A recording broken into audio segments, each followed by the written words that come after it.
Imagine walking through the ancient streets of Jerusalem, where every stone has a story. Suddenly, you come across a simple building made of light-colored stone, surrounded by silence.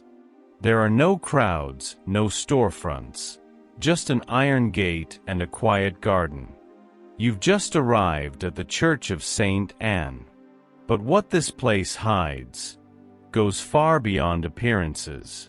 Did you know there's a spot in Jerusalem traditionally recognized as the birthplace of the Virgin Mary?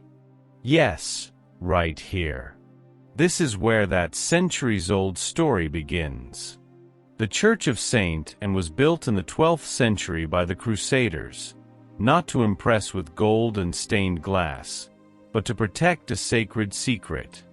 The crypt where, according to Christian tradition, Mary was born, the daughter of Anne and Joachim, the woman who would one day be the mother of the Savior.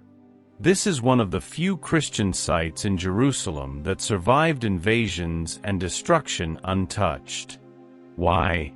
Maybe out of respect, or maybe destiny. The crypt is still there, silent and mystical, beneath the altar. As you walk down the stone steps, you can feel the weight of time. Candles flicker. The floor chills. Your heart tightens. This isn't just history. It's presence. If you feel a connection to the Virgin Mary, imagine visiting the place where she was born. Share this video with someone who also carries that devotion, and let's spread this forgotten story. Fun fact: the tradition identifying this place as Mary's birthplace isn't in the canonical Gospels, but in apocryphal writings and Christian oral tradition, passed down through generations. And even if there's no birth certificate, what matters here is faith that withstands time. This isn't a place to rush through. You don't take selfies here. You breathe. You listen. You respect. You enter the church. The walls are plain. No flashy paintings, no gold, no excess. And yet, this church has one of the best acoustics in the world. No exaggeration. Sound engineers, opera singers, and choirs from around the globe come here just to sing a single song. Because here, every voice becomes a sacred instrument. Can you imagine hearing a Gregorian chant echo through these walls? Words fail. You can only feel it. And the most incredible part? This perfect acoustic is entirely natural. No speakers, no microphones, no modern tricks. Just stone, space, and silence, turning voice into living prayer. If you could sing just one song in this sacred place, what would it be? Write it in the comments, and share this video with that friend who loves music or sings in the church choir. Fun fact: the secret of the acoustics lies in the proportions and the intersecting arches of the ceiling, built by the Crusaders in the 12th century. And guess what? They didn't have sound simulation software. Just faith and craftsmanship. Think the Church of St. Anne was always Christian? Think again.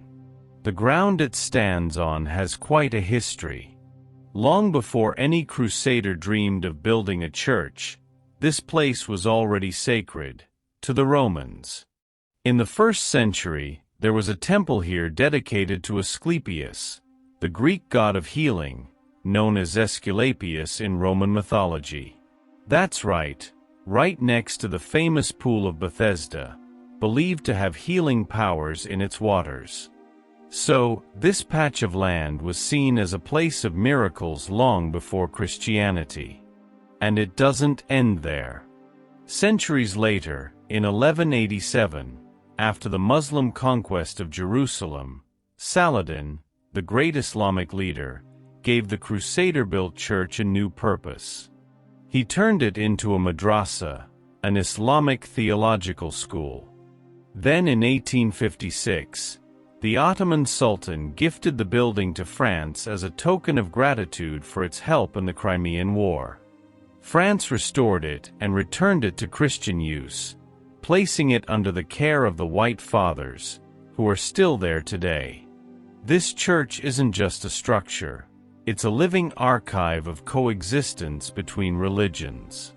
It has been home to gods, Christian prayers, Islamic scholarship, and now, pilgrims from all over the world. Had you ever heard of the Church of Saint Anne? Tell me in the comments. Right next to it, like a historical and spiritual appendix, lie the ruins of the Pool of Bethesda, a beautiful name, meaning House of Mercy in Hebrew. And as beautiful as the name is, the place is even more profound. It was here, according to the Gospel of John, chapter 5, that Jesus met a man paralyzed for 38 years. The man waited by the pool, hoping the waters would stir, for it was believed that an angel would come down and move the waters, and the first to enter would be healed. Jesus looked at him and said, "Rise, take up your mat, and walk." And he walked. A miracle among ruins. An act of mercy that still echoes through the broken walls and ancient corridors of the pool. The site has been excavated, revealing layer upon layer of history, Roman structures, Byzantine remains, even traces of Jewish rituals. Every stone holds a page of time, a whisper of faith. And the most striking part, you can visit it. Walk where Jesus walked. Stand in silence where a miracle happened. It's impossible to leave unchanged.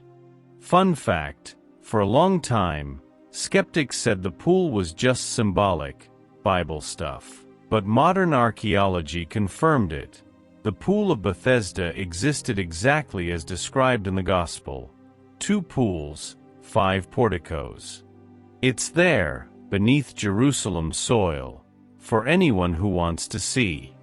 If this story touched you, don't keep it to yourself.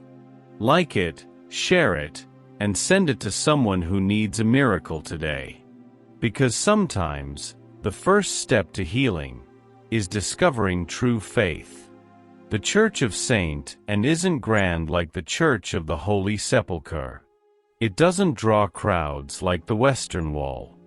But it holds something rare, silence full of presence. It holds Mary's birth. It echoes voices like no other.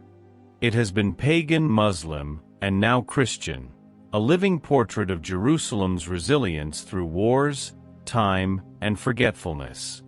And beside it, a pool where Jesus healed with just a word. Since 1878, the Church of Saint Anne has been cared for by a special group, the Missionaries of Africa, known as the White Fathers.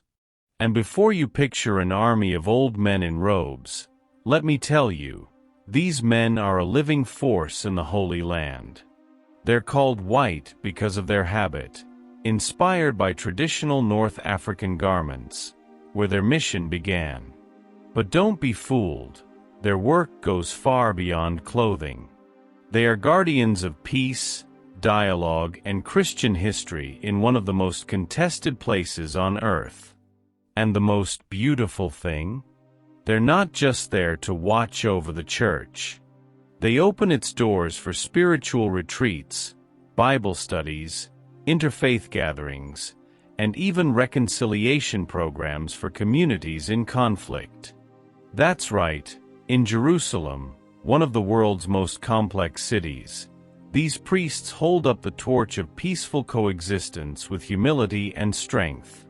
They don't make noise. They don't ask for donations on a loudspeaker. They simply live the mission of keeping Christian presence alive in a land where everything can change overnight. Fun fact, during times of war and unrest, the Church of Saint Anne has always been respected, even by non-Christians. Much of that is thanks to the White Father's neutral and welcoming stance, choosing dialogue over confrontation. True faith doesn't shout, doesn't flaunt, doesn't need to prove anything. It simply remains. In stone, in song, in silence. Just like the Church of Saint and, protected for centuries by steady hands and open hearts. If you've made it this far with an open heart, listening to every detail and every story, thank you. You have no idea how special you are, walking this path with us, seeking more than just tourism. Seeking meaning, faith, and truth. That's what this channel is for. To take you where tour guides won't. To tell you what maps don't say. Here we unearth relics, but we also recover what gives strength to the soul. If this video touched you in any way, share it with someone else who might be moved too. Subscribe, turn on the notification bell, and leave your comment. Your presence here is what keeps this project alive. May God bless you, and may your faith take you further than you ever imagined.